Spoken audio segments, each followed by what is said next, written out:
comienza Red Más Historias. Hola, buenas noches y bienvenidos. Nuestra primera historia es tan insólita como dolorosa.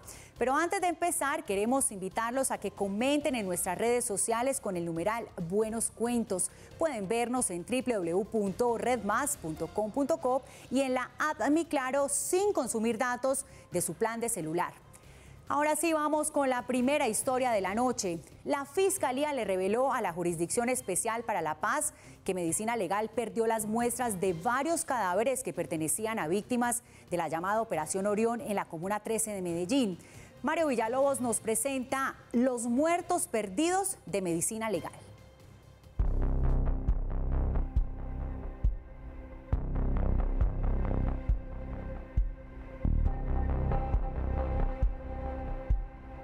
Hace unas semanas, en medio de una audiencia de la JEP en la capital antioqueña, la Fiscalía hizo una revelación aterradora que dejó sin aliento a los magistrados y a los familiares de las víctimas. Ellos tomaron las 5 muestras, las trasladan a Medicina Legal, se pierden esas 5 muestras y ellos, pues como tienen la labor, obviamente, de adelantar todas las investigaciones, logran recuperar 3 de esos cadáveres, pero los otros 2 definitivamente no aparecen. El revuelo que causó la noticia hizo que familiares de las víctimas de uno de los episodios más macabros del conflicto, el asesinato de decenas de personas a manos al parecer de integrantes del ejército, comenzaran a escarbar para averiguar cómo y por qué se les perdieron los cadáveres a Medicina Legal. Pero entre más indagaron, más se sorprendieron. Primero, por el silencio de esa entidad. No se pueden perder 5 cadáveres, pero tampoco la respuesta puede ser no la tenemos, ¿cierto? No tenemos la respuesta. El insumo para alar el hilo de semejante tragedia comenzó en la mismísima audiencia, cuando la Fiscalía le reveló a la JEP que Medicina Legal había evadido entregar a tiempo respuestas sobre lo que estaba pasando. El oficio de emisión de Medicina Legal es del 28 de enero del 2019. Sin embargo, al despacho no había llegado materialmente el oficio, que fue allegado por insistencia de la doctora Nancy por no tener respuesta, y se llegó en días pasados. Y sobre todo cuando este hombre, abogado de las víctimas, descubrió que a Medicina Legal los cuerpos no solo se le perdieron, sino que además, según asegura, nunca puso el episodio en conocimiento de las autoridades. Eso no fue denunciado, o sea, de hecho, la Fiscalía y la Procuraduría no estaba investigando esos hechos. Esto se hizo público y se pudo conocer, fue en razón de la audiencia que se hizo. Por eso cada vez se convencen más de que en Medicina Legal hay cosas que no cuadran. Puede haber toda una intencionalidad para que los cuerpos no sean identificados y puede que esos cuerpos incluso sean de aquellos desaparecidos de la Comuna 13 en el marco de la Operación Orión. Y aunque son señalados de hilar demasiado delgado, los defensores de derechos humanos aseguran que lo que hay detrás de esta insólita historia es el dolor de miles de familiares que volvieron a sentir la tristeza de la que se habían comenzado a olvidar. Es que la gente dice, ay, de pronto el mío era uno de esos 5 y lo dejaron perder, pero ¿cómo lo dejan perder? Y de una desazón que les roba el aliento y los pone a pensar en que la desgracia podría volver a tocar su puerta.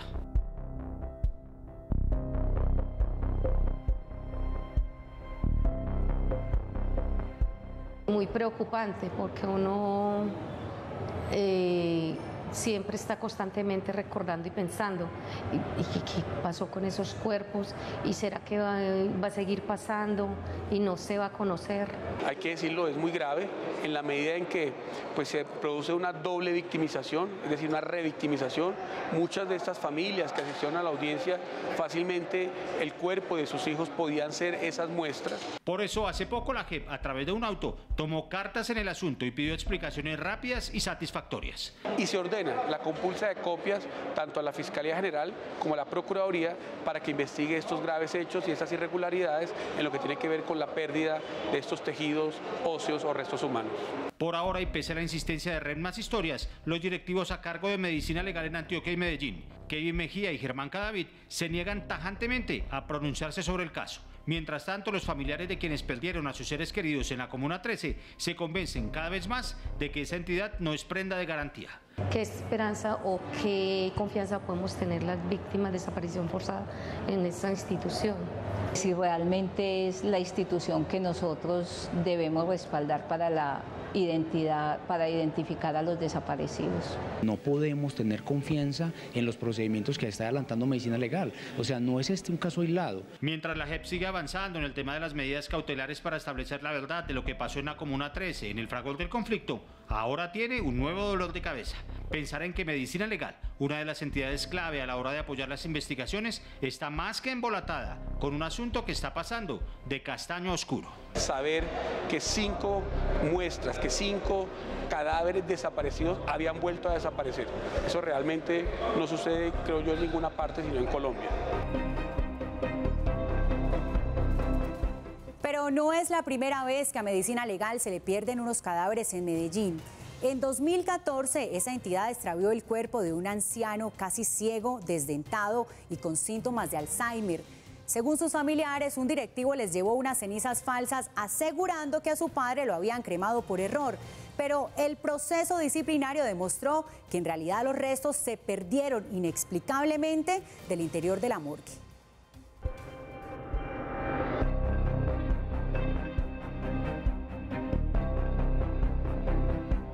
El cuerpo de Gildardo Ochoa llegó desde Santa Bárbara, Antioquia, hasta Medellín para ser identificado y entregado a sus hijos. Esta mujer estuvo encargada del proceso, pero cuando fue a buscar el cuerpo, se llevó una sorpresa. Cuando yo bajo a la morgue, donde habíamos dejado el cadáver, pues no aparece cadáver, no aparece registro, no aparece por ninguna parte, bolsas, algo que tuviera como restos de lo que fuera el cadáver, nada. Comenzaron a buscar el cadáver por toda la morgue y nadie lo encontró. Luego de varios meses en los que le ocultaron la verdad a la familia, Medicina Legal dio su primera versión a través de una carta.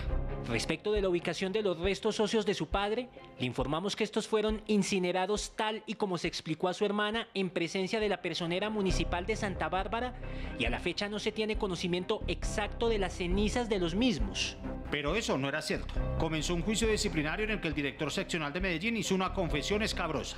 Lo que nosotros creemos que es un hecho es que esos restos se perdieron en esos desechos biológicos. A pesar de que sabían que a Gildardo Ochoa no lo habían cremado por error, sino que se les había perdido misteriosamente de la morgue, Kevin Mejía, director regional de Medicina Legal, le pidió a su esposa, Karen Arango, quien también trabajaba en el instituto, elaborar un certificado de defunción de un cuerpo que jamás fue examinado, y viajó a Santa Bárbara, donde viven los familiares del anciano, quienes se negaron a firmarle los documentos que oficializaban la muerte. Vino Kevin Mejía a traerme unas cenizas delante de la perronera Lina Aguirre. Yo no le quise firmar porque yo no había autorizado ni con los hermanos míos a que cremaran el cuerpo de mi papá. 5 años después, el proceso penal sigue engavetado y la forense que jamás tocó el cuerpo se demoró 4 años en demostrarle a la Procuraduría que no tuvo nada que ver.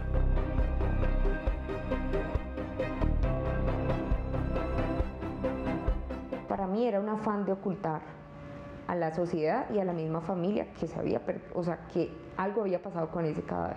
Y quienes estaban al frente del Instituto de Medicina Legal en la Regional de Antioquia todavía siguen al frente. Se trata de Kevin Mejía y Germán Cadavid, los mismos que según la Fiscalía evadieron entregar a tiempo información sobre la pérdida de los cadáveres de la Comuna 13, de los que se habló en la audiencia de la JEP.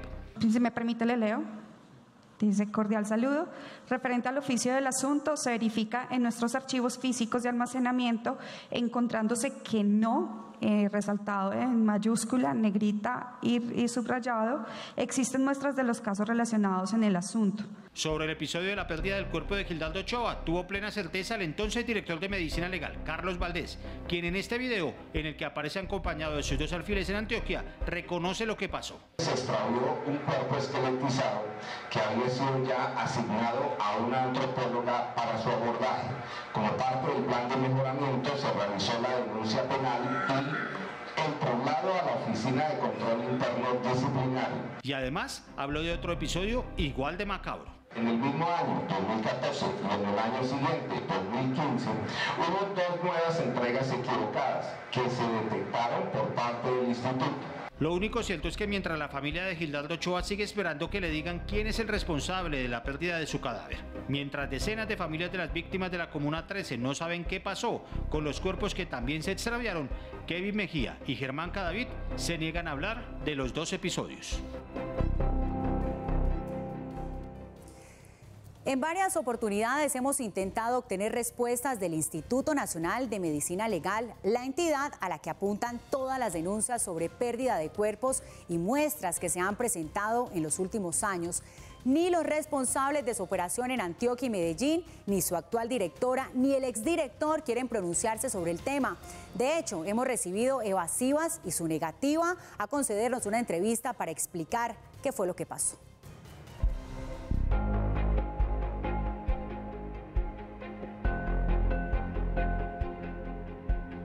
En su momento fuimos hasta la sede de Medicina Legal en Medellín para buscar la versión de Kevin Mejía, director regional de la institución, y de Germán Cadavid, director seccional, y quien confesó que el cuerpo sencillamente se perdió.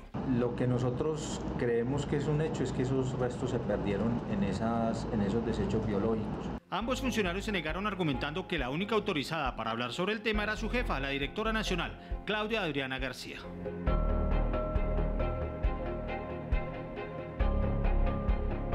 Intentamos con ella, pero también se negó rotundamente a concedernos una entrevista sobre el caso y dijo que solo se pronunciaría a través de un derecho de petición. Lo interpusimos y su primera reflexión fue que no entendía el interés nuestro por el caso del muerto perdido de Santa Bárbara, Antioquia. No se entiende el interés de Red Más por una situación que se suscitó hace aproximadamente 5 años. Cuando se conoció la nueva denuncia de la JEP en el sentido de que también se perdieron muestras de cadáveres desaparecidos de la Operación Orión en la Comuna 13 de la capital antioqueña, aprovechamos el viaje de Kevin Mejía y Germán Cadavid a Bogotá para reunirse con su jefa con ocasión del Encuentro Nacional de Directores Regionales de Medicina Legal. Durante 2 días se negaron a hablar del tema y a través de la oficina de prensa de la entidad enviaron el mensaje de que ni ellos ni la directora general se podrían referir al tema del muerto perdido de Santa Bárbara, Antioquia, porque el caso se encontraba en investigación en la Procuraduría. Red Más Historias consultó con el Ministerio Público si esa investigación era cierta y los desmintió contundentemente. Ni Kevin Mejía ni Germán Cadavid están cobijados por ningún tipo de proceso disciplinario en relación con ese caso. Hablamos entonces con Carlos Valdés, quien era el director de Medicina Legal cuando se produjo la pérdida de Gildardo Ochoa de la morgue de Medellín. Consultado sobre ese tema vía telefónica, Valdés se refirió al caso como un refrito que busca hacerle daño a alguien en la entidad. Aseguró que Medicina Legal ya indemnizó a la familia y que hasta ahí llega la responsabilidad con ellos. Y reconoció que aunque ordenó hacer la denuncia penal, no le hizo seguimiento para buscar un responsable. Nos vieron la cara de payasos durante 4 años. Solo por ser humildes, y vuelvo y lo reitero. Si yo lo estuviera hoy frente de mí, le pido a mi Dios que me libre de una rabia.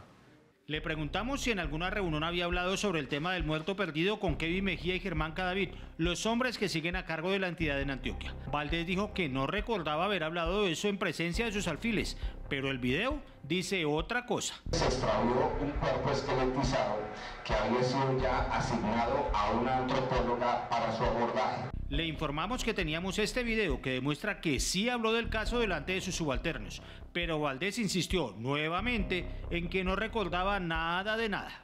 Respecto de la denuncia de la JEP sobre lo que pasó con los desaparecidos de la Comuna 13, Valdés le restó importancia al episodio.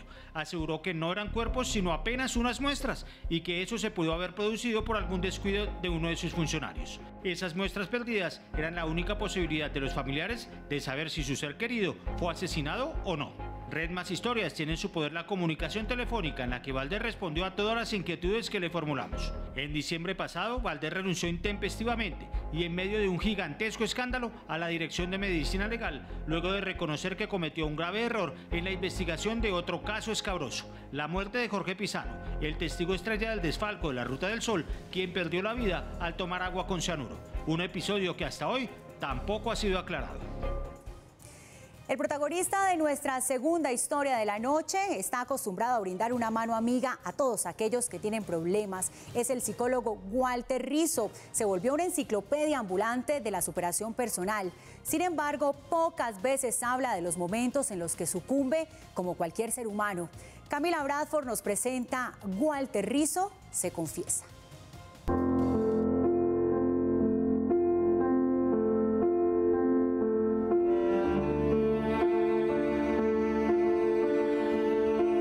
Ya sea por su lenguaje cercano a la hora de hablar de temas recurrentes como el desamor, o por su capacidad casi quirúrgica para entregar un ABC para superar problemas emocionales, Walter Rizzo es el acompañante por excelencia de millones de personas para saber amar.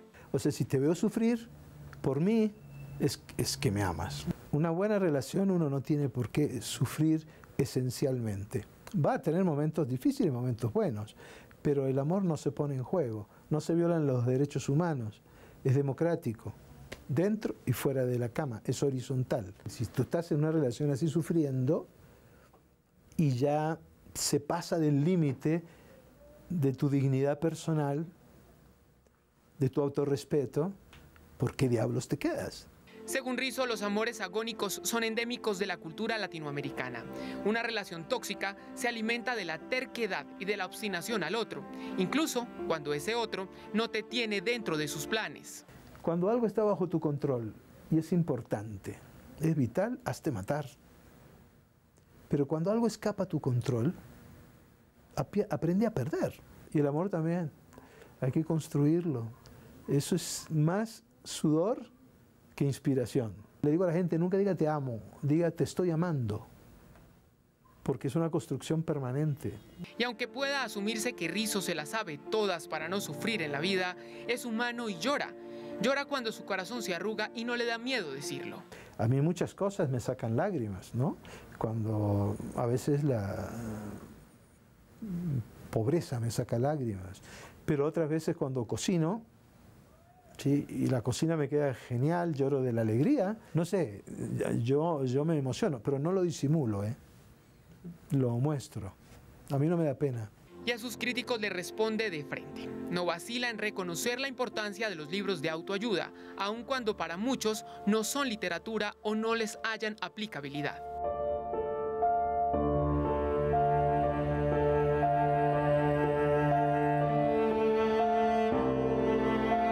Piensan que el público es estúpido.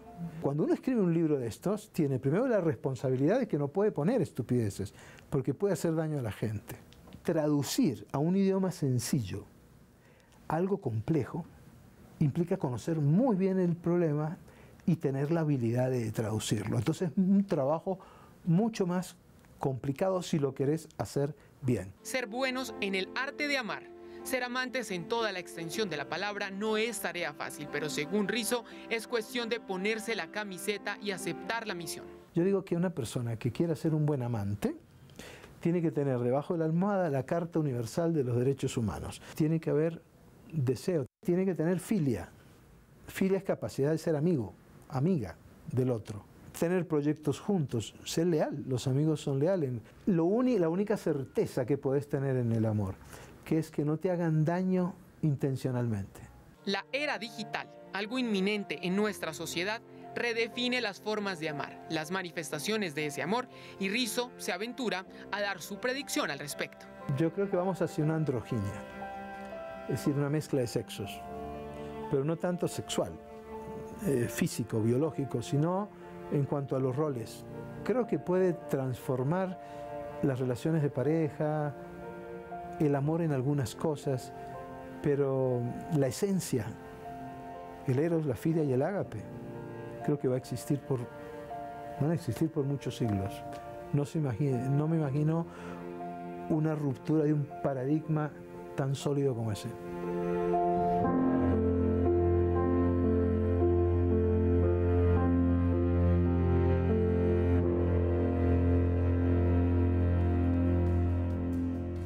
Y con esa confesión de Walter Rizzo es hora de hacer nuestra primera pausa. Los invitamos a que comenten en redes sociales con el numeral Buenos Cuentos. Pueden vernos en www.redmas.com.co y en la app Mi Claro sin consumir datos de su plan celular.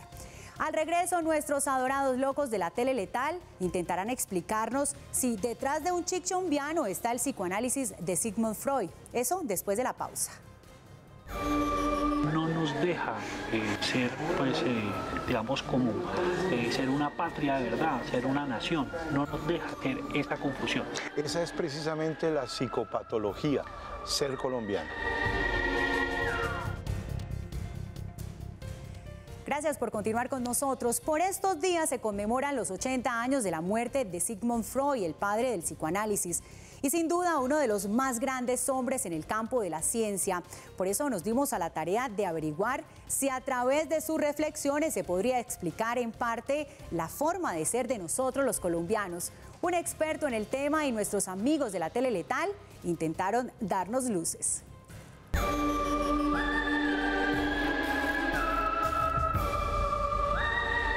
Desde la lógica científica, Freud es el responsable de que todos buscáramos el origen de nuestros males en otro lado. La gran obra de Freud fue haber conmocionado al mundo y haberle enseñado que además de la salud biológica, fisiológica, hay algo que nos compete también y es la salud mental.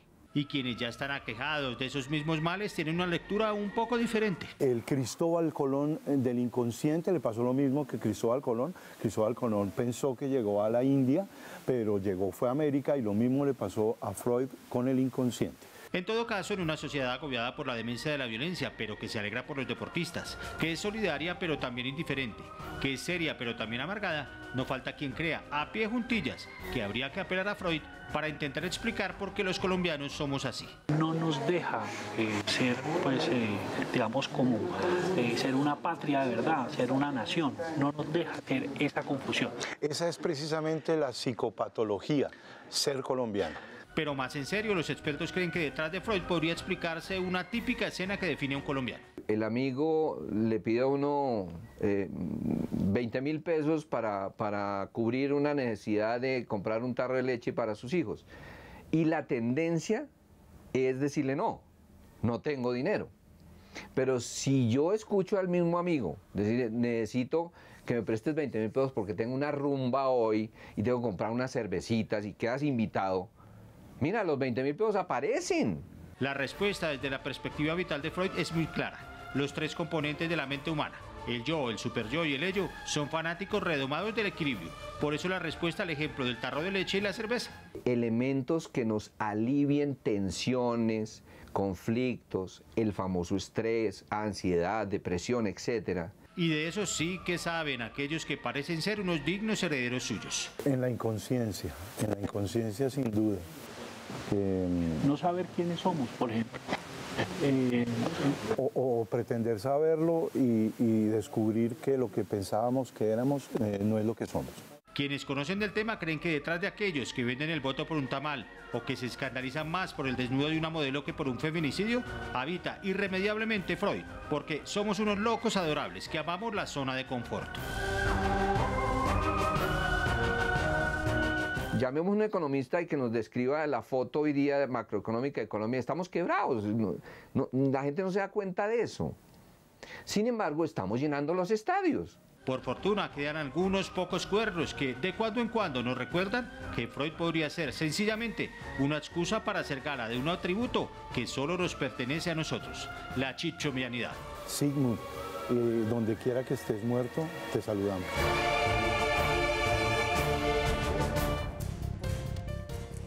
Gracias por continuar con nosotros. El próximo domingo les tendremos nuevas historias. En una de ellas les relataremos cómo el terrorista que detonó la bomba en la Escuela de Cadetes de Policía en Bogotá fue identificado gracias a un sistema implementado en las notarías de todo el país.